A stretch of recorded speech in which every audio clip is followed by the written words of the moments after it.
നമ്മുടെ പുതിയ കിളിക്കൂട് ഇതിൽ നമ്മൾ കിളികളൊക്കെ തൂങ്ങിയിരിക്കണ കണ്ടാൽ നമുക്ക് പെട്ടെന്ന് മനസ്സിലാക്കാൻ പറ്റും കിളികൾക്ക് എന്തോ ഒരു അസുഖം വരുന്നുണ്ടെന്ന്. അപ്പോൾ അവർ ഒരേ മുക്കിലിരിക്കും, അല്ലെങ്കിൽ കൂട്ടിൽ നിന്ന് അതായത് കലത്തിൽ നിന്ന് പുറത്തേക്ക് ഇറങ്ങില്ല, അല്ലെങ്കിൽ കൂടിൻ്റെ ഒരേ മുക്കിൽ പോയിട്ട് അവരിയ്ക്കും. അപ്പോൾ നമുക്ക് മനസ്സിലാക്കാം കിളികൾക്ക് എന്തോ ഒരു അസുഖം വരുന്നുണ്ടെന്ന്.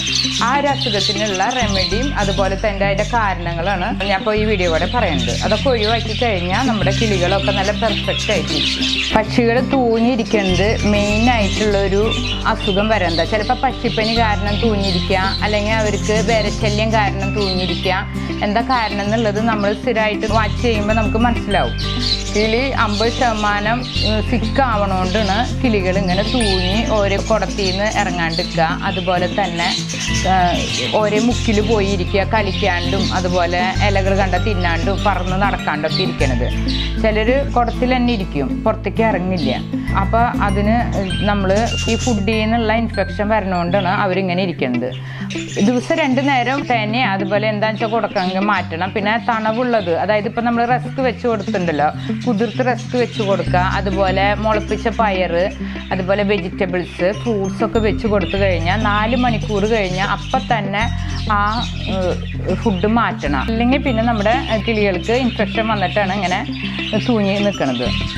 പിന്നെ കാൽസ്യം ഡെഫിഷ്യൻസി കാരണം ഇതുപോലെ തൂങ്ങി നിൽക്കും. കാൽസ്യം ഡെഫിഷ്യൻസി മാറാനുള്ളതാണ് നമ്മൾ വീട്ടിലുണ്ടാവണ മുട്ടത്തോട്, അതിൻ്റെ തോടൊക്കെ നല്ലോണം ചൂടുവെള്ളത്തിലിട്ട് കഴുകി വെയിലത്ത് വെച്ച് ഉണക്കി മിക്സിയിലിട്ടൊന്ന് ജസ്റ്റ് ഒന്ന് കറക്കി നല്ലോണം പൊടിച്ചെടുക്കുക.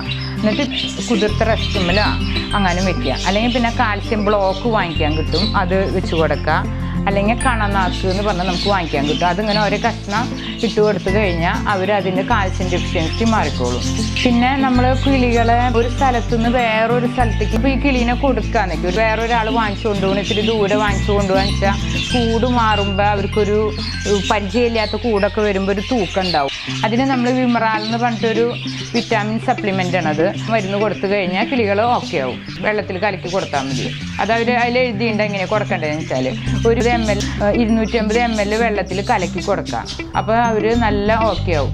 പിന്നെ ചില സമയത്ത് തണുപ്പ് കാലത്ത് ഇങ്ങനെ തൂങ്ങി, അത് ചിലപ്പോൾ പക്ഷിപ്പനി കൊണ്ടാവാം, അല്ലെങ്കിൽ തണവടിച്ചിട്ടാവും. അപ്പോൾ നമ്മൾ എന്ത് ചെയ്യണമെന്ന് വെച്ചാൽ കൂട് ഒരു കോട്ടൺ തുണിയോ അതുപോലെ ചട്ട കൊണ്ടോ എങ്ങാനും കവർ ചെയ്ത് വെക്കണം, അല്ലെങ്കിൽ പച്ച നെറ്റ് കൊണ്ടോ അങ്ങനെ കവർ ചെയ്ത് വെച്ച് ഇരുന്ന് കഴിഞ്ഞാൽ കിളികൾ കൂട്ടിലേക്ക് ചൂട് കിട്ടും. അതുപോലെ രാത്രി ലൈറ്റ് ഇട്ട് വെക്കുക, ഒരു 40 വോൾട്ടിൻ്റെ ലൈറ്റെങ്കിലും വേണം. അപ്പോൾ കിളികൾക്ക് ചൂട് കിട്ടും. അപ്പോൾ ഇങ്ങനെ തൂങ്ങി നിൽക്കണതിന് കുറവ് കിട്ടും. ഇതൊക്കെ നമ്മൾ സ്ഥിരമായിട്ട് കാണുമ്പോൾ നമുക്കതൊക്കെ ഒന്ന് പരീക്ഷിച്ച് നോക്കിക്കഴിഞ്ഞാൽ നമ്മുടെ കിളികളുടെ കണ്ടീഷൻ നമുക്ക് മനസ്സിലാക്കിയിട്ട് ചെയ്യാൻ പറ്റും.